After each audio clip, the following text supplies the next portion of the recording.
তো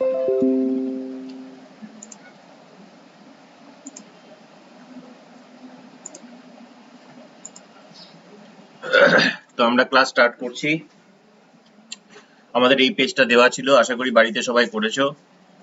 ফার্স্টে যেটা দেওয়া আছে সেটা হচ্ছে সম্পাদ্য। আমাদের 5 সেন্টিমিটার বাহু বিশিষ্ট একটা সমবাহু ত্রিভুজ অঙ্কন করো। একটা সমবাহু ত্রিভুজ অঙ্কন করতে হবে। সমবাহু ত্রিভুজ অঙ্কন করার জন্য আমাকে প্রথমত এই যে 5 সেন্টিমিটার যেটা দৈর্ঘ্য বলে দিয়েছে, আমাকে প্রথমে খাতার উপরে 5 সেন্টিমিটার দৈর্ঘ্য একটা টেনে নিতে হবে। এটা আমরা জানি সবাই, এটা 5 সেন্টিমিটার দৈর্ঘ্য। তারপরে যেটা করতে হবে আমাদের সেটা হচ্ছে একটা ওই নিচে একটা বড় দাগ টেনে নিতে হবে। নিচে একটা বড় দাগ টেনে নিতে হবে, দিয়ে সেখানের পর থেকে আমাকে প্রথমত পেন্সিল কম্পাসের সাহায্যে এই 5 সেন্টিমিটার মাপতে হবে। 5 সেন্টিমিটার মেপে আমরা মোটামুটি এখান থেকে একটা মেপে নেব। তারপরে এখানে বসিয়ে এখানে একটা বৃত্তচাপ কাটবো, দিয়ে এখান থেকে সেই বৃত্তচাপটা কেটে দেব, দিয়ে যোগ করে দেব। তাহলে আমাদের একটা সমবাহু ত্রিভুজ পেয়ে যাব, যে ত্রিভুজটার প্রত্যেকটা বাহুর দৈর্ঘ্য হচ্ছে 5 সেন্টিমিটার করে মোটামুটি ধরা যাক। যদি এটা হয়নি, এটা একটু সরিয়ে দিই, মোটামুটি এটা পেয়ে যাব। তারপরে বলছে এই ত্রিভুজটা কি অঙ্কন করতে? পরিবৃত্ত অঙ্কন করতে। পরিবৃত্ত অঙ্কন করতে গেলে আমরা জানি যে তার যে কোনো দুটো বাহুকে লম্ব সমদ্বিখণ্ডিত করতে হয়। এটাকে লম্ব সমদ্বিখণ্ডিত করা মানে কম্পাসটাকে যে কোনো একটা বিন্দুতে বসিয়ে মাঝখানের থেকে বেশি নিয়ে একটা ওপরে একটা নিচে বৃত্তচাপ, তারপরে এখানে বসিয়ে সেই বৃত্তচাপ দুটোকে কেটে দিতে হয়, দিয়ে পেন্সিলের সাহায্যে যোগ করে দিতে হয়। এটা পাওয়া গেল একটা। যদি পরেরটা আরেকটা যদি করতে চাই, সেটার ক্ষেত্রে একই রকম ভাবে মাঝখানে যে কোনো একটা বিন্দুতে বসিয়ে মাঝখানে থেকে বেশি নিয়ে মোটামুটি এখানে একটা বৃত্তচাপ, এখানে একটা বৃত্তচাপ দিয়ে এখানে বসিয়ে সেই বৃত্তচাপ দুটোকে কেটে দিতে হয়, ধরা যাক এরকম। তারপরে স্কেল দিয়ে আবার যোগ করে দিতে হয়। এবার এই দুটোকে যোগ করলে তারা যে বিন্দুতে মিলিত হচ্ছে সেখান থেকে আমরা যে কোনো একটা শীর্ষবিন্দুকে মেপে নেব, যে কোনো একটা শীর্ষবিন্দুকে মেপে নেব। মেপে নিয়ে আমরা ওইটাকে ব্যাসার্ধ ধরে একটা বৃত্ত এঁকে দেবো। এইটাকে ব্যাসার্ধ ধরে একটা বৃত্ত এঁকে দেবো। তাহলে এই যে বৃত্তটা হয়ে গেল, এটা হচ্ছে ওই সমবাহু ত্রিভুজের পরিবৃত্ত। তারপরটা বলছে এটা 2 সেন্টিমিটার ব্যাসার্ধের একটা বৃত্ত অঙ্কন করো। তো সিমিলার ওয়েতে ঠিক 2 সেন্টিমিটার একটা রেখা টেনে নিতে হবে। তারপরে আমাকে একটা বৃত্ত অঙ্কন করতে হবে, এটাকে মেপে নিয়ে একটা বৃত্ত অঙ্কন করে নিতে হবে। মোটামুটি ধরে যাক এটা সেই 2 সেন্টিমিটার ব্যাসার্ধের একটা বৃত্ত, যার একটা কেন্দ্র থাকবে। অবভিয়াসলি একটা কেন্দ্র আমাদের এখানে থাকবে। এবার আমাকে বলছে এই বৃত্তের কেন্দ্র থেকে 6 সেন্টিমিটার দূরে, তাহলে এখানে আমাকে একটা 6 সেন্টিমিটার আগে টেনে নিতে হবে। দিয়ে পেন্সিল কম্পাসের সাহায্যে তাহলে এখান থেকে আমরা একটা রেখা টেনে নেবো। ফার্স্ট অফ অল রেখা টেনে নিয়ে 6 সেন্টিমিটার মেপে নিয়ে এখান থেকে কেটে নেব। 6 সেন্টিমিটার হয়ে গেল। তারপরে কাজ কি? আমরা জানি যে এই যে কেন্দ্র থেকে 6 সেন্টিমিটার দূরের যে বিন্দুটা, এটাকে লম্ব সমদ্বিখণ্ডিত করবো একই রকম ভাবে। মাঝখানে বেশি নিয়ে একটা উপরে বৃত্তচাপ কাটবো, একটা নিচে বৃত্তচাপ কাটবো, এখানে বসিয়ে সেই বৃত্তচাপ দুটোকে কেটে দেবো। কেটে দেওয়ার পর আমরা স্কেলের সাহায্যে সেটাকে যোগ করে দেবো। যখনই যোগ করে দিলাম, যোগ করার পর এবার আমাদের যে এই যে ব্যাসার্ধটা হলো, সেই ব্যাসার্ধের রেসপেক্টে আমরা এবার কি করে দেবো? একটা বৃত্ত এঁকে দেবো। এই ব্যাসার্ধটাকে মাপবো পেন্সিল কম্পাস দিয়ে, একটা বৃত্ত এঁকে দেবো। দিয়ে সেই বৃত্তটা একটা বৃত্ত এঁকে দেবো। বৃত্তটা যেন এরকম হয়। এবার এই বৃত্তটা যে দুটো বিন্দুতে ছেদ করলো আমাদের, সেই দুটো বিন্দুর সঙ্গে ওই বহিস্থ বিন্দুটাকে যদি আমরা এই বিন্দুটার সঙ্গে এই বহিস্থ বিন্দুটাকে যদি যোগ করে দিই, তাহলে এটা একটা স্পর্শক পাবো। আর এটা যদি যোগ করে দিই, এটা আরেকটা স্পর্শক। আমাকে দুটো স্পর্শক আঁকতে বলেছে এখানে, তাহলে এই দুটো স্পর্শক হয়ে গেল আমাদের। এটা পেরেছি, আমরা আশা করি পেরেছি, করলেও পেরেছি, না করলেও পেরেছি। নেক্সট নাম্বার 12 এর যে দুটো অঙ্ক ছিল, দুটি কোণের সমষ্টি পাই রেডিয়ান, তাদের অন্তর আবার 30 ডিগ্রি, একটা রেডিয়ানে দিয়েছে। তাহলে কোণ দুটি ষষ্ঠীকও বের করতে হবে, আবার বৃত্তীয় মানও বের করতে হবে। তো নাম্বার 1, এটাও হয়েছে আশা করি। দুটো কোণের সমষ্টি বলেছে পাই রেডিয়ান। তাহলে আমরা যদি কোণ দুটোকে যদি x রেডিয়ান আর y রেডিয়ান ধরে নিই, তাহলে x প্লাস ওয়াই পাই অন্তর। x রেডিয়ান y রেডিয়ান ধরার সময় আমরা ধরে নিয়েছিলাম এটা যে x y এর থেকে বড়, তার মানে x মাইনাস ওয়াই, সেটা তো 30 ডিগ্রি লিখতে পারবো না, কারণ এটা তো রেডিয়ানে ধরেছি আমি, এটা দিয়েছে ডিগ্রি। তাহলে ডিগ্রিকে আমাকে রেডিয়ানে প্রকাশ করতে হলে কি করতে হয়, মানে 1 ডিগ্রি সমান সমান পাই বাই, আর 30 ডিগ্রি মানে কত জানি, ওগুলো মুখস্থ করতে হয়, পাই বাই 6, এটা আমরা জানি। এটা হচ্ছে আমাদের 1 নম্বর সমীকরণ, এটা হচ্ছে আমাদের 2 নম্বর সমীকরণ। যদি 1 আর 2 কে আমরা যদি যোগ করে দিই, 1 আর 2 কে যদি আমরা যোগ করে দিই, তাহলে যোগ করলে কি পেয়ে যাচ্ছি, দেখা যাচ্ছে যে প্লাস ওয়াই মাইনাস ওয়াই কেটে যায়, এখানে থাকে 2x, আর এদিকে পাই এর সঙ্গে পাই বাই 6 যোগ করলে পাবে, দেখো তোমরা যোগ করে দেখো 7 পাই বাই 6 পাবে। তাহলে এখান থেকে x ইজ ইকুয়াল টু কত হচ্ছে না 7 পাই বাই 12। তাহলে x পেয়ে গেলাম 7 পাই বাই 12। তাহলে y কত হবে, ন্যাচারালি তাহলে y হবে, যেহেতু x প্লাস ওয়াই পাই, যেহেতু x প্লাস ওয়াই পাই, এই যে x প্লাস ওয়াই হচ্ছে পাই, x প্লাস ওয়াই হচ্ছে আমাদের পাই, তাহলে x এর মান যদি এটা হয়, তাহলে y এর মান কত হবে না, পাই থেকে এটা বিয়োগ করব 7 পাই বাই 12, ওই লসগু করে দেখবে তোমরা পাচ্ছ 5 পাই বাই 12। তাহলে প্রথম কথা, আমাদের ফার্স্টের যে দুটো ওরা চেয়েছিল, অর্থাৎ এই যে ষষ্ঠিক পদ্ধতিতে মান নির্ণয় করা, সরি বৃত্তীয় পদ্ধতিতে মান নির্ণয় করা, বৃত্তীয় মান কত, তো বৃত্তীয় মান দুটো কিন্তু আমরা পেয়ে গেছি। একটা বৃত্তীয় মান পেলাম হচ্ছে 7 পাই বাই 12, আর একটা পেলাম 5 পাই বাই 12, অর্থাৎ হাফ কোশ্চেন সলভ হয়ে গেল। এবার এখান থেকে যখন ষষ্ঠিক মান বের করব, ষষ্ঠিক মান বের করতে গেলে আমরা কি জানি, এখান থেকে ষষ্ঠিক মান বের করতে গেলে জাস্ট পাই এর জায়গায় 180 পুট করে দেব বাই 12, তাহলে 105 ডিগ্রি একটা, আর এখান থেকেও পায়ের জায়গায় 180 বসিয়ে দেবো,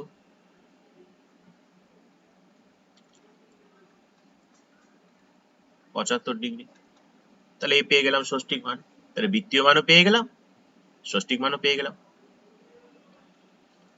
আচ্ছা নেক্সট। স্যার হ্যাঁ স্যার বলছি, প্রথমে যখন ধরেছি যে কোন দুটো আমি এক্স ডিগ্রি আর ওয়াই ডিগ্রি ধরেছি, তাহলে আপনারটা এক্স বা এক্স ওপরে সি ও চিহ্নটা কি বলে, ওরকম রেডিয়ান, লিখে দিতে রেডিয়ান। হবে? হ্যাঁ, এক্স রেডিয়ান ওয়াই রেডিয়ান লিখতে হবে, দেখ আমি নাকি যখন এমনি? আমি যে কোনো একটা কোণকে ধরলাম, একটা কোণ ধরলাম এ, হ্যাঁ, এই কোণটা কিন্তু রেডিয়ানেই প্রকাশ। আমি যদি ডিগ্রি বোঝাতে হতো, আমাকে এ ডিগ্রি দিতে হতো, আমি এখানে ডিগ্রি ধরেছি, তার মানে ডিগ্রি দিতেই হবে। ডিগ্রি দিতেই হবে, এবং সেই ক্ষেত্রে তাহলে তুই পাই রেডিয়ানকে ডিগ্রিতে প্রকাশ করবে, তবে সেখানে এখানে তোকে 180 লিখতে হবে। হ্যাঁ হ্যাঁ, তাই তো। স্যার আচ্ছা, রেডিয়ানে ধরে অঙ্কটা করলে বেশি ভালো? এটা যার যেটা সুবিধা, আমার এটা সুবিধা মনে হয়, ওটা কোনো ব্যাপার না, ঠিক আছে, ওটা কোনো অসুবিধা নেই। আচ্ছা। বিয়ে বাড়িতে খেতে গেলে অনেকে দেখবি বেগুনি পরে রেখে দেয়, সবার লাস্টে খায়, এটা যার যার নিজের ওপর ডিপেন্ড করছে, এটা কোনো ব্যাপার না, ঠিক আছে, এটা নিয়ে অত মাথা ব্যথার কিচ্ছু নেই। নাম্বার 2, নাম্বার 2 আমাকে গিভেন কন্ডিশন দিয়েছে, এটাও হয়েছে আশা করি সবার, কারণ অনেকবার হয়েছে অঙ্কটা। Sine theta plus sine square theta equal to 1। তো ফার্স্ট অফ অল এখান থেকে যেটা আমরা বের করে নিচ্ছি সেটা হচ্ছে sine theta is equal to 1 minus sine square theta, and 1 minus sine square theta হচ্ছে গিয়ে কস স্কোয়ার থিটা। এবার আমাকে যেটা দিয়েছে তার লেফট হ্যান্ড সাইড নিচ্ছি আমরা, অর্থাৎ যেটাকে আমাকে প্রমাণ করতে দিয়েছে তার লেফট হ্যান্ড সাইড নিচ্ছি। লেফট হ্যান্ড সাইডে আমাদের আছে কস square theta plus cos to the power 4 theta. তো কস স্কোয়ার থিটাটাকে আমি রেখেই দিলাম এরকম, আর কস টু দি পাওয়ার 4 থিটাটাকে আমরা কস স্কোয়ার থিটার হোল স্কোয়ার লিখতে পারি নিশ্চয়ই। আর এখানে এই যে কস স্কোয়ার থিটার ভ্যালু কত পেয়েছি, সাইন থিটা, তাহলে এইখানে কস স্কোয়ার থিটা থাকলো, এইখানে আমরা জাস্ট পুট করে দিচ্ছি কাকে, কস স্কোয়ার থিটার জায়গায় আমরা পুট করে দিচ্ছি সাইন থিটাকে, তার মাথায় আবার হোল স্কোয়ার আছে, তার মাথায় আবার হোল স্কোয়ার আছে, তাহলে আলটিমেটলি এটা কত পাওয়া যাচ্ছে, এটা পাওয়া যাচ্ছে cos square theta plus sine square theta, আর cos square theta plus sine square theta is equal to 1, that is equal to right hand side. আমাদের হয়ে গেল। কারো কোথাও বুঝতে অসুবিধা হলে সে বলবে। নাম্বার 3, প্রথমেই বলে দিয়েছি এ ও বি দুটি পরস্পর পূরক কোণ। তাহলে এ আর বি যদি দুটো পরস্পর পূরক কোণ হয়, তাহলে আমরা জানি যে এদের যোগফল কত হয়? এদের যোগফল হয় 90 ডিগ্রি। তাহলে এবার আমাকে যেটা এই জাতীয় অঙ্কগুলো আমি কি বলেছি, এখানে দেখা যাচ্ছে সব এ আছে, এদিকে এ আর বি মিশিয়ে আছে। তাহলে লেফট হ্যান্ড সাইডেরটাকে একটু জাস্ট ক্যালকুলেশন আমরা করতে পারি যদি ইচ্ছে হয়, না হলে দেখা যেতে পারে। তো আমরা লেফট হ্যান্ড সাইড নিয়ে শুরু করি। আগে কি হচ্ছে দেখি আমরা। লেফট হ্যান্ড সাইডে আমাদের দিয়েছে সাইন এ প্লাস সেক এ আপন সাইন এ। তো এটাকে আমরা যদি এরকম ভেঙে দিই, sine A by sine A 1 আর sec A by sine A, পরেরটা পদ বিশ্লেষণ করে দেওয়া হলো। সেক মান হচ্ছে 1 বাই কস, মানে আলটিমেটলি যেটা পাওয়া যাবে সেটা হচ্ছে 1 plus 1 by sine A into cos A. এটা থাকলো আপাতত। আমরা চলে আসি রাইট হ্যান্ড সাইডে, কি হচ্ছে বেরোচ্ছে দেখি, তারপর এটাকে আবার মানে কিছু যদি ক্যালকুলেশন করতে হয় করব। রাইট হ্যান্ড সাইডে দিয়েছে 2 tan b into tan a। তো যেহেতু আমার লেফট হ্যান্ড সাইডে সব এ তে আছে, তাহলে রাইট হ্যান্ড সাইডে আমাকে সব এ তে নিয়ে আসতে হবে, হিসেব তাই বলে আমাদের, তাই তো? তো 2 tan b কে আমরা লিখি 90 minus a into tan a। তাহলে 2 tan 90 মাইনাস a হচ্ছে cot a into tan a। অঙ্কটা ভুল দিয়েছে বোঝাই যাচ্ছে, into tan a। cot a আর tan a কেটে যায় পরস্পরের অনন্যক বলে। তাহলে রাইট হ্যান্ড সাইড থেকে পাচ্ছি 2, বাট লেফট হ্যান্ড সাইডে এখনো স্টিল a থেকে গেছে আমাদের। তো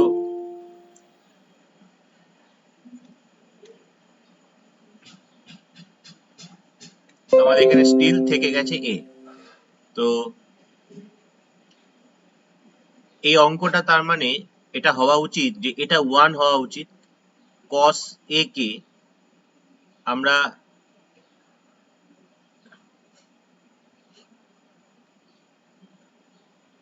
যদি করি sin a পাবো, sin b পাবো ইনফ্যাক্ট। তাহলে sin b পাওয়া মানে এখানে আমার থাকা উচিত cosec b। তো এই অঙ্কটাতে লেফট হ্যান্ড সাইডে কোথাও একটা গন্ডগোল আছে। আমাদের স্যার অঙ্কটা স্যার আমারও হয়নি। অঙ্কটা ঠিক নেই। এবার আমাদের স্যার এদিকে কিছু একটা বসবে। আমাদের মতো করে যদি আমরা কিছু একটা করে নিই, তাহলে এখানে 1 আসতে গেলে আমাকে যেটা দেখাতে হবে যে সাইন এ ইন্টু কস এ হচ্ছে 1, এটা দেখাতে হবে আমার। তো সেটা কি সম্ভব? না স্যার এটা হবে না স্যার, ভুল আছে কোথাও একটা।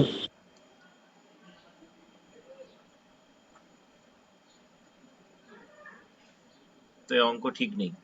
লেফট হ্যান্ড সাইড ঠিক দেওয়া নেই, লেফট হ্যান্ড সাইড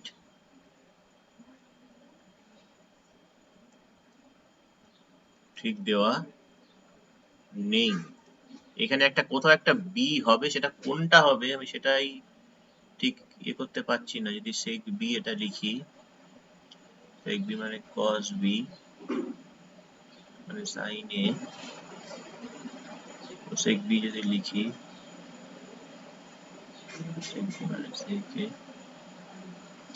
যাও থাক, এই অঙ্ক নিয়ে চিন্তা করে লাভ নেই আমাদের, ভুল অঙ্ক এরকম অঙ্ক প্রচুর আছে। আমরা নেক্সট ফাইলে যাই। নেক্সট এটা সূর্যের উন্নতি কোণ, সেই একই জিনিস একই অঙ্ক দেখতেই পাচ্ছ বারবার করে। 45 থেকে বৃদ্ধি পেয়ে 60 ডিগ্রি হলো। তো 45 থেকে বৃদ্ধি পেয়ে 60 ডিগ্রি হওয়া মানে এই যদি আমাদের একটা স্তম্ভ হয়, স্তম্ভটাকে যদি আমরা এটা ভাবি, তাহলে এই হচ্ছে তার ভূমি, এইটা হচ্ছে স্তম্ভ। এবার প্রথমত সেটা 45 ছিল, এটা 45 ছিল, 45 হচ্ছে 60, হচ্ছে 60। তো এই হচ্ছে ব্যাপার। তো স্তম্ভ এ বি ছিল প্রথমে সি তে, তারপরে চলে এলো ডি তে। কেন না 45 এর থেকে 60 বড়, তার মানে এদিকে সরে আসছে, তবে এটা হবে। আমাকে দিয়ে প্রশ্ন করেছে ছায়ার দৈর্ঘ্যটা 3 মিটার কমে গেল, তার মানে এইখান থেকে এইটুকুনি হচ্ছে গিয়ে আমাদের 3 মিটার। তাহলে বলেছে উচ্চতা নির্ণয় করো। এ তো অনেকবার করেছি আমরা, এটা করাবার কি দরকার আছে?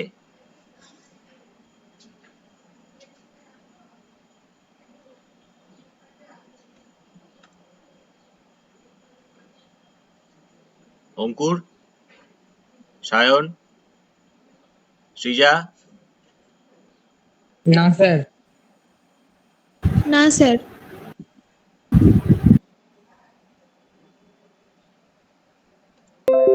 এটা আমরা বাদ দিয়ে গেলাম, আমরা নাম্বার 2 এরটা দেখি। ঠিক আছে, দুটি স্তম্ভের উচ্চতা অনুপাত, আমি এগুলো মুছে দিই, আমার দরকার নেই। দুটো স্তম্ভের উচ্চতার অনুপাত 1:3, মানে একটা আরেকটা 3 গুণ, এটা পরিষ্কার। একটা আরেকটা 3 গুণ, ধরা যাক এটা যদি হবে, এটা মোটামুটি 3 টাইমস করে দিচ্ছি আরেকটা। তো অনুপাত দেওয়া আছে 1:3। ছোট স্তম্ভটির পাদবিন্দু থেকে বড় স্তম্ভটির চূড়ার উন্নতি কোণ। তো ছোট স্তম্ভটির পাদবিন্দু থেকে বড় স্তম্ভটির চূড়ার উন্নতি কোণ, অর্থাৎ এখান থেকে শুরু করে এইটা কত বলেছে 60 ডিগ্রি। তার মানে এই অ্যাঙ্গেলটা হচ্ছে আমাদের 60, এই অ্যাঙ্গেলটা 60। এবং আমরা দেখছি কিরকম ভাবে, এরকম ভাবে দেখছি। বড় স্তম্ভটির পাদবিন্দু থেকে, অর্থাৎ এখান থেকে ছোটটির চূড়ার উন্নতি কোণ কত হবে। তো এইখান থেকে আমাদের এইটার উন্নতি কোণ কত হবে, এটা প্রশ্ন করেছে আমাদের। তো এই কোণটাকে আমরা থিটা ধরে নিই, স্তম্ভ দুটোর নাম দিয়ে দিই। এটা এ বি স্তম্ভ, এটা সি ডি। আমাদের ছবি অনুযায়ী যেটা আমরা বোঝাতে চেয়েছি সেটা হচ্ছে এটা, যে A B is to C D, এটা হচ্ছে আমাদের 1:3। বেশ, তো যদি ধরে নিই এখান থেকে, ধরি এ বি হচ্ছে গিয়ে এক্স একক আর সি ডি হচ্ছে গিয়ে 3x একক। তাহলে প্রথমত ত্রিভুজ সিডিবি থেকে কি পাচ্ছি আমরা, না 60 ডিগ্রি বলেছে, তাহলে tan 60 equal to CD by BD. tan 60 এর মান কত জানি, √3। সিডি এর মান কত ধরেছি আমরা, 3x ধরেছি, বাই বিডি। তাহলে এখান থেকে দেখো বিডিটা √3 জায়গায় চলে আসবে আর √3টা বিডির জায়গায় চলে আসবে, তাহলে 3x বাই √3। তাহলে পেয়ে গেলাম বিডির মান। যখনই বিডির মান পেয়ে গেলাম, এবার চলে এসো পরের ত্রিভুজটা, অর্থাৎ ত্রিভুজ এবিডি। ত্রিভুজ এবিডি থেকে কি পাচ্ছি আমরা, থিটা ধরেছি, তাহলে tan theta is equal to AB by BD. tan theta, এবির ভ্যালু কত, x, বিডির ভ্যালু কত বের করে রেখেছি 3x বাই √3, বাই √3 মানে √3টা উপরে চলে যাবে, x x কেটে গেল। তো ওপরে √3 নিচে 3 ক্যান্সেলেশন করলে 1/√3, এবং 1/√3 মানে হচ্ছে tan 30 ডিগ্রি। তাহলে এখান থেকে আমরা পেয়ে যাচ্ছি theta is equal two 30 degree. তার মানে দ্বিতীয়টার গোড়া থেকে প্রথমটা চূড়ার উন্নতি কোণ কত, না 30 ডিগ্রি। আশা করি বোঝা গেছে।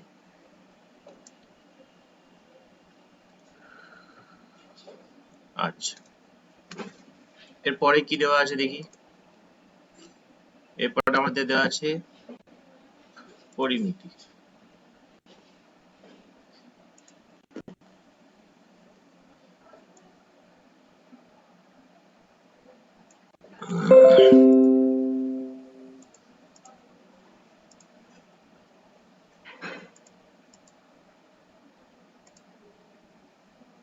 কি দিয়েছে? এটা তো বইয়ের অঙ্ক। লম্ববৃত্তাকার শঙ্কু আকৃতির একটা তাঁবু তৈরি করতে ৭৭ বর্গমিটার ত্রিপল লেগেছে। তার মানে তাঁবু তৈরি করতে ত্রিপল লেগেছে মানে হচ্ছে আমাদের যেটা বের করতে হবে সেটা হচ্ছে বক্রতলের ক্ষেত্রফল এখানে, এটা আমরা জানি। তো এই যদি তার বেসটা হয়, ভূমিটা হয়, তার একটা উচ্চতা থাকবে এটা, অর্থাৎ আমরা যোগ করে দিচ্ছি এরকম ভাবে।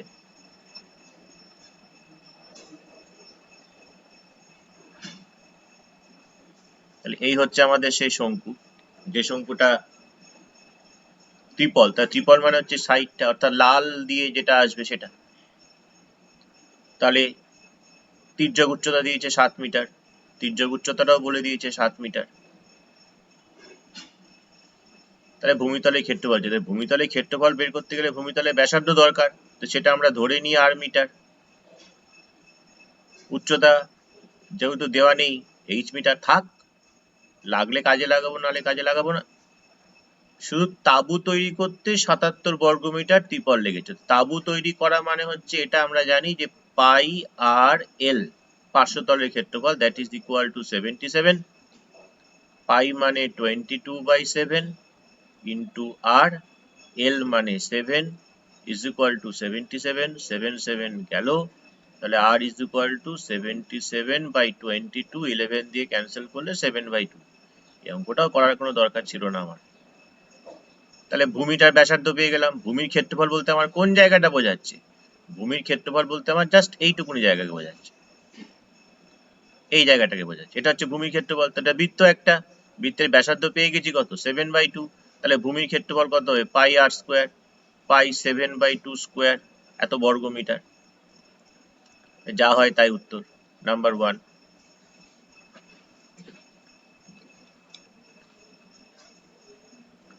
বাকি ক্যালকুলেশনটা করে নিতে পারবো।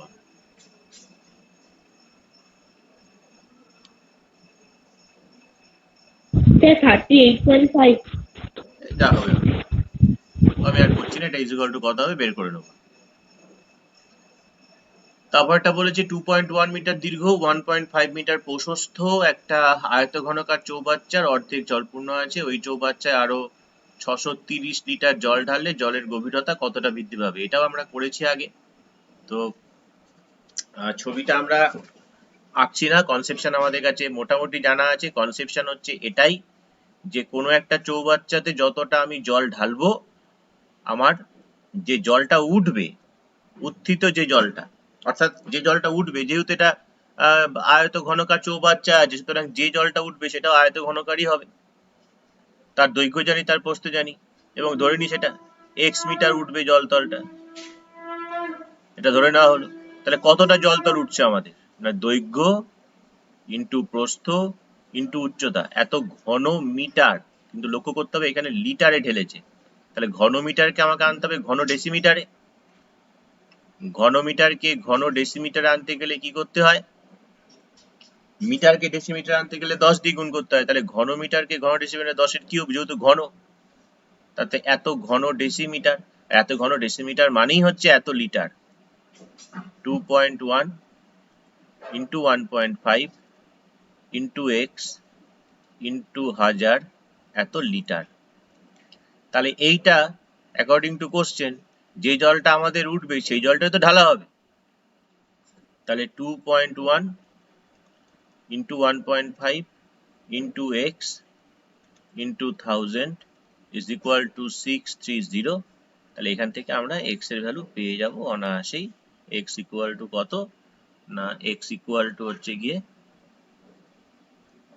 তাহলে 630 নিচে 2.1 পয়েন্ট তুলে দিলে ওপরে 10, 1.5 পয়েন্ট তুলে দিলে ওপরে 10 ইন্টু 1000।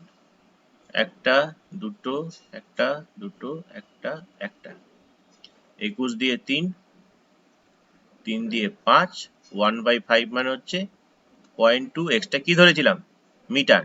তাহলে 0.2 মিটার, এত মিটার মানে 2 ডেসিমিটার। তাহলে কতটা জলতল উঠবে?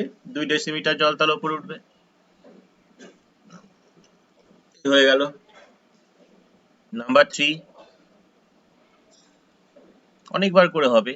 1 সেন্টিমিটার 6 সেন্টিমিটার ব্যাস বিশিষ্ট দুটি নিরেট গোলককে গলিয়ে 1 সেন্টিমিটার পুরু ফাঁপা গোলকে পরিণত করে নতুন গোলকটার বাইরের বক্রতলের ক্ষেত্রফল। তা বাইরের বক্রতলের ক্ষেত্রফল বের করতে গেলে ফাঁপা গোলক যখন, তাহলে ফাঁপা গোলক মানে ব্যাপারটা হচ্ছে এরকম যে এই একটা ভেতরে থাকবে আমাদের, এই একটা বাইরে থাকবে আমাদের, তো এই হচ্ছে ব্যাপারটা হবে অনেকটা। তো এই যদি হয় তার মানে এই ফাঁপাটা দিয়েছে কত, যেটা আমি বের করবো সেটা হচ্ছে আমাদের পুরু দিয়েছে 1 সেন্টিমিটার, মানে এটা হচ্ছে 1 সেন্টিমিটার। এটা 1 সেন্টিমিটার হলে আমরা যদি এই ভেতরেরটাকে যদি x সেন্টিমিটার ধরে নিই তাহলে টোটালটা কত হবে, x প্লাস 1 পুরোটা, ভেতরেরটা x। তাহলে যেটা আমাদের গোলক যেটা তৈরি করছি আমরা, সেই গোলকে ধাতুটা তো মেটালটা তো এই জায়গাটাতে আছে আমাদের, মেটালটা তো আমাদের আছে এইখানে, এইখানে মেটালটা আছে। তাহলে এই মেটালটার যেটা আয়তন হবে সেটা কার সঙ্গে সমান হবে, 1 সেন্টিমিটার 6 সেন্টিমিটার ব্যাসার্ধ বিশিষ্ট দুটি নিরেট গোলককে গলিয়ে এটা তৈরি করা হচ্ছে। তাহলে এর যদি আমরা এই ভেতরেরটার ব্যাসার্ধ যদি x ধরি, তাহলে বাইরের ব্যাসার্ধ হয়ে যায় x প্লাস 1। তাহলে এর আয়তন কত, এর আয়তন হচ্ছে আমাদের 4/3 পাই x প্লাস 1 এর কিউব থেকে যদি 4/3 পাই x এর কিউবকে বিয়োগ করি, এবং এটা কার সঙ্গে সমান হবে না, তো 4/3 পাই 1 এর কিউবের সঙ্গে 4/3 পাই 6 এর কিউবের সঙ্গে সমান হবে। তার কারণ হচ্ছে একে তৈরি করছে আমি কিভাবে, একটা 1 সেন্টিমিটার গোলক আর একটা 6 সেন্টিমিটার গোলক, এদেরকে গলিয়ে তবে এটা তৈরি করছি আমি। তাহলে এর এর আয়তন প্লাস এর আয়তন, এই দুটোর আয়তনের সঙ্গে এর ভেতরে যত ধাতু আছে সমান হবে। দুদিক থেকে কি কমন যাচ্ছে দেখো, এদিক থেকে কমন যাচ্ছে 4/3 পাই, তাহলে আমার এখানে পড়ে থাকে x প্লাস 1 এর হোল কিউব মাইনাস x এর কিউব, এখানে আমাদের কমন যাচ্ছে 4/3 পাই 1 এর কিউব মানে 1 আর 6 এর কিউব মানে হচ্ছে 216। 4/3 পাই পাই কেটে গেল, এটাকে ভাঙিয়ে দাও সূত্রে, a cube plus 3a square b plus 3ab square plus b cube minus x cube 216 আর 1 এ 217 equal to 0, minus x cube plus x cube গেল, তাহলে 3x square plus 3x minus 216 equal to 0। সব কটাকে 3 দিয়ে ভাগ করা যায়, x স্কোয়ার প্লাস x 3 7 21 3 2 6 8 9 72, এটাকে ফ্যাক্টর করে তোমরা দেখবে এটা পাবে x plus 9 into x minus 8। তাহলে এখান থেকে x এর মান মাইনাস 9 পাবে, এখান থেকে x এর মান 8 পাবে, মাইনাস 9 এর তো কোনো প্রশ্নই নেই। তাহলে x টা কি ধরেছিলাম আমি, ভেতরের গোলকটা, কিন্তু আমাকে বাইরের গোলকটা চেয়েছে। তাহলে বাইরের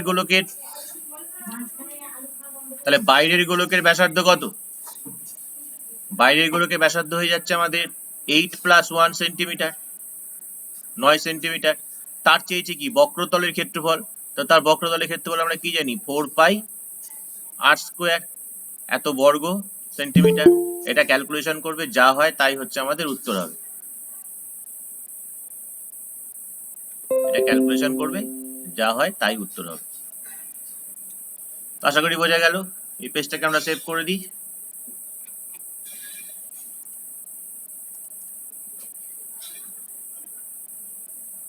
নেক্সট অঙ্ক দেখি আমাদের কি আছে।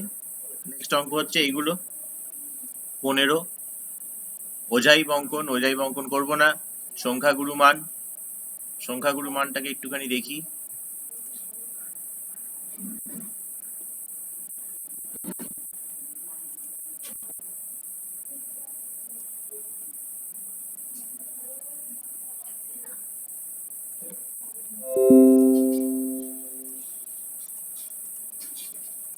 তো সংখ্যাগুরু মান যখন আমাদেরকে তৈরি করতে হবে, তখন আমাদেরকে এখানে দেখতেই পাচ্ছি আমরা কিছু শ্রেণী আছে, তো আমাকে শ্রেণীগুলোকে তুলে নিতে হবে। প্রথম কথা যে প্রথমে এখানে আছে আমাদের শ্রেণী,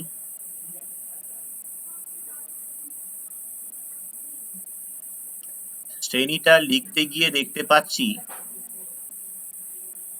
যে প্রথম শ্রেণীটা যেখানে শেষ হয়েছে পরেরটা কিন্তু সেখানে শুরু হচ্ছে না। তাহলে আমাকে কি করে নিতে হবে, একে, এটা ডিসক্রিট আছে, এটাকে আমাকে কন্টিনিউয়াস করে নিতে হবে। আর তার জন্য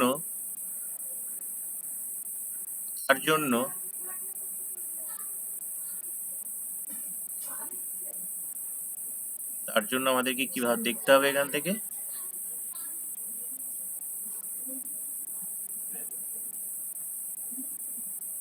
এখানে আমাকে যেটা বের করতে হবে সেটা হচ্ছে শ্রেণী সীমানা বের করে নিতে হবে।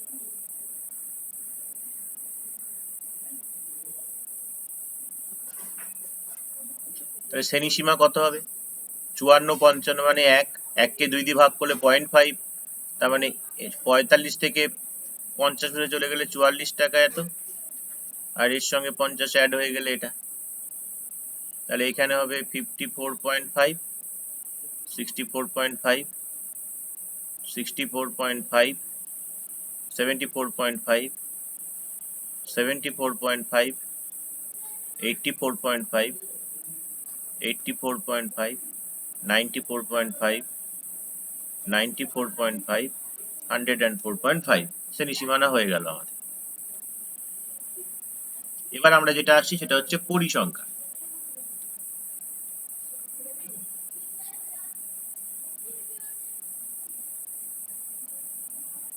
পরিসংখ্যা কত দিয়েছে, 8, 13, 19, 32, 12, 6।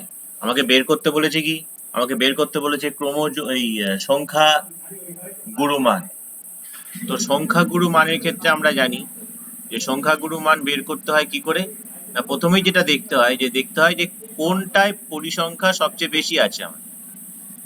আমাদের পরিসংখ্যা সবচেয়ে বেশি আছে কোথায়, আমাদের পরিসংখ্যা সবচেয়ে বেশি আছে এই জায়গাটায়। তাহলে আমাদের প্রথমেই যেটা লিখতে হবে এখানে সংখ্যাগুরু শ্রেণী। তাহলে সুতরাং সংখ্যাগুরু শ্রেণী কোনটা,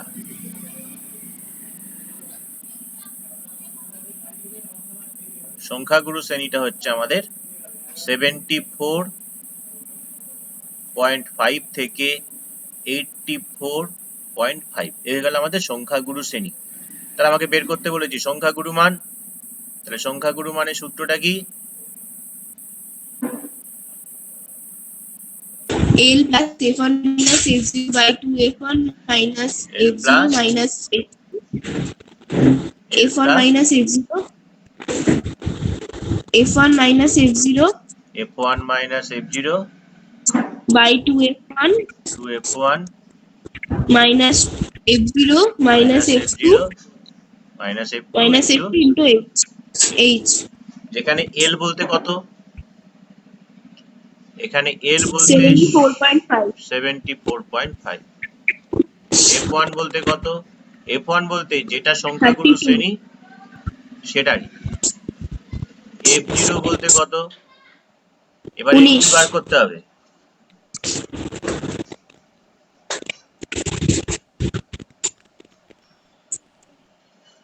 F2 কত, 12. 12, H কত, এটা বিয়োগ করি, 10. 54.5 থেকে 44.5 বিয়োগ করলে কত হয়, 10।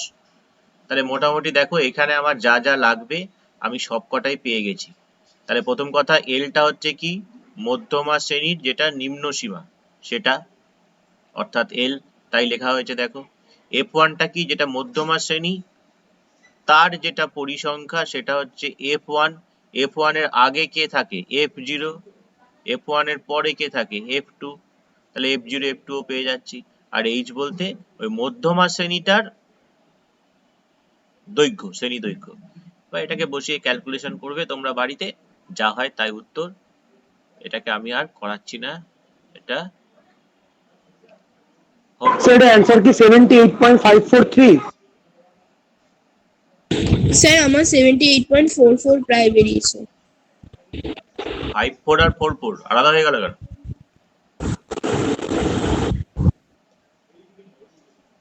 তাহলে তো করতে হয়,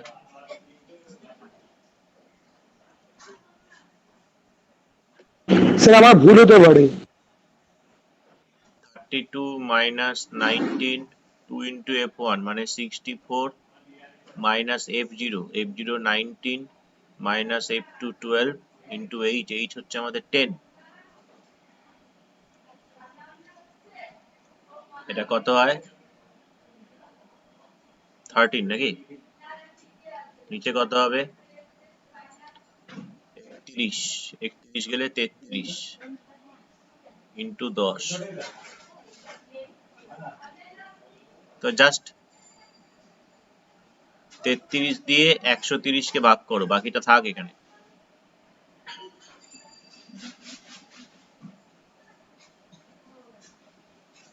তিন দিয়েই যাবে,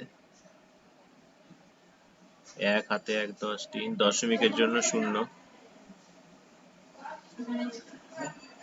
9 দিয়ে যাবে নাকি দেখি, 3 9 27 7 হাতে 2, আর 9 দিয়ে যাবে, 3 9 27 7 হাতে 2, 3 9 27 আর 2 29, 3 হাতে 1 আবার 3 দিয়ে যাবে, আবার 9 দিয়ে যাবে, এই চলবে মোটামুটি 39 39 39 করে চলবে। তাহলে এখানে যেটা লিখতে পারছি আমরা সেটা হচ্ছে 74.5 প্লাস, ওটা আমরা লিখি 3.93। তো 3.93 যোগ করে দিলে 3, 9 আর 5 স্যার 9 4 নিতে হবে না? হ্যাঁ 944, সরি। তাহলে এটা হচ্ছে 4 বসে গেল, 9 5 14, 4 হাতে 1, 78.44। অবশ্যই প্রায় এটাই বেরোচ্ছে। হ্যাঁ স্যার, বললাম স্যার ভুল হতে পারে এবার। হ্যাঁ, এটাই বেরিয়েছে। ঠিক আছে, ক্যালকুলেশন ভুল গেলে 1 নম্বর মার্ক আসে, কিন্তু ভুল যাওয়াটা উচিত নয়, আহামরি কিছু ক্যালকুলেশন নয়। তারপরটা যৌগিক গড়, 24 দিয়ে পির মান বার করতে বলেছে, এটাও সোজা অঙ্ক।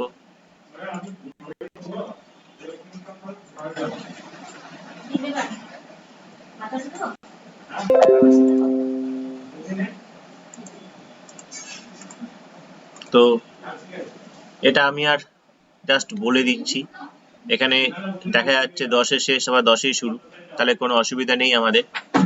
যৌগিক গড় একটা দিয়ে দিয়েছে, তো যৌগিক গড় মানে কি করে বের করতে হয়? এর মধ্যমান করে বের করতে হয়। এর মধ্যমান কত পাচ্ছি? এর মধ্যমান হচ্ছে 5, 5। এর হবে 15 মধ্যে থাকবে, এর 25 মধ্যে থাকবে, এর 35 মধ্যে থাকবে, এর 45 মধ্যে থাকবে। তাহলে 5 আর 15 যোগ 5 আর 15 গুণ করলে এটা হচ্ছে 75, এটা 20 15 300, এটা 25, কত হয়? 875। কত 75? 875। 875। এটা হচ্ছে 35p, আর এটা হচ্ছে 450। তাহলে যৌগিক গড় ওরা বলে দিয়েছে 24, তাহলে আমাদের যৌগিক গড় কত হচ্ছে? এগুলো সব যোগ, তাকে এটা দিয়ে ভাগ করতে পারে, সামেশন এফ যেটা পাচ্ছি, এফআই সামেশন এফআই কত হচ্ছে?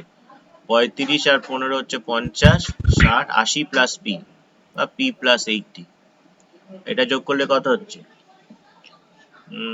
875 আর 75 হচ্ছে 50,000, 1400, 1700। এখানে পাচ্ছি 1700 প্লাস 35p, তাকে যদি আমরা ডিভাইড করি p প্লাস 80 দিয়ে, আমরা যেটা পাবো সেটা হচ্ছে 24। তাহলে এখানে কত পেয়ে যাচ্ছি? 1700 plus 35p is equal to 24p plus 0, 4 8 32, 2 হাতে 3, 8 দুগুণে 16 আর 3 19। তাহলে 35p minus 24p is equal to 1920 minus 1700, 11p is equal to 0 2 2, তাহলে p is equal to 20। তাহলে আমাদের p এর ভ্যালুটাই চেয়েছে এবং সেটা পেয়ে যাচ্ছি 20। তো যে পেজটা আমাদের দেওয়া ছিল আমরা সেই পেজটা কমপ্লিট করলাম, আশা করি বাড়িতে করেছি। নেক্সট উইক থেকে হয়তো আমাদের অফলাইনই ক্লাস হবে, হয়তো হবে। মোটামুটি সবই যখন হচ্ছে, স্কুলও যখন খুলে গেছে, সুতরাং আমাদের কোনো আর চিন্তা নেই। তো যাই হোক, আমরা আজকে যেটা এখন করবো স্যার সেটা স্কুল খুলে গেছে মানে? স্কুল খোলা, এখন স্কুলে মোটামুটি যেতে হচ্ছে। স্যার ছাত্ররা আসছে কেউ? হ্যাঁ, আচ্ছা। তো তাহলে আমাদের তো স্যার খুলছে না। কবে থেকে যাবো স্কুলে? তোদের কিছু কোয়ারিজ নিয়ে 21 তারিখের পর থেকে যেতে পারবি তোরা, ও, ঠিক আছে? 21 তারিখ থেকে তোরা যেতে পারবি গার্জেনের একটা চিঠি নিয়ে, যে গার্জেনের কোনো আপত্তি নেই কোয়ারিজ এর জন্য, ক্লাস মানে কোনো কিছু যদি কোয়ারিজ থাকে আর কি, ঠিক আছে? আচ্ছা, তাহলে আগের দিনকে আমরা ওই মেঘের একটা অঙ্ক ছিল এখানে, যে অঙ্কটা আমরা তুলেছিলাম একটা পেজে, পেজটা এখন কোথায় আছে কে জানে, ক্লাস 10এই হবে, আজকে হচ্ছে অগাস্ট, এখানে ছিল নাকি?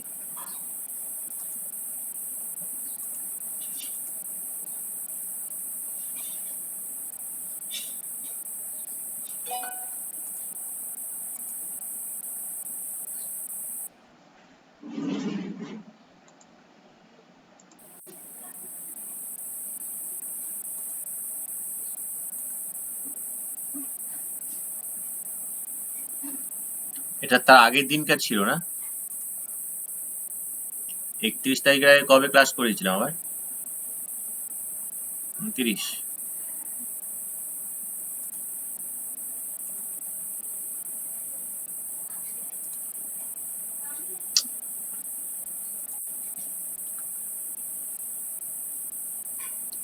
তো যাই হোক, অঙ্কটা খুঁজে পাচ্ছি না আমি, তো অঙ্কটা লিখি এখানে, আমার এখানে আছে।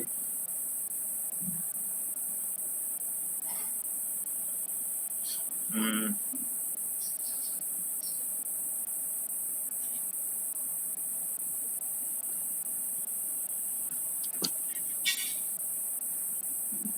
এক মিনিট।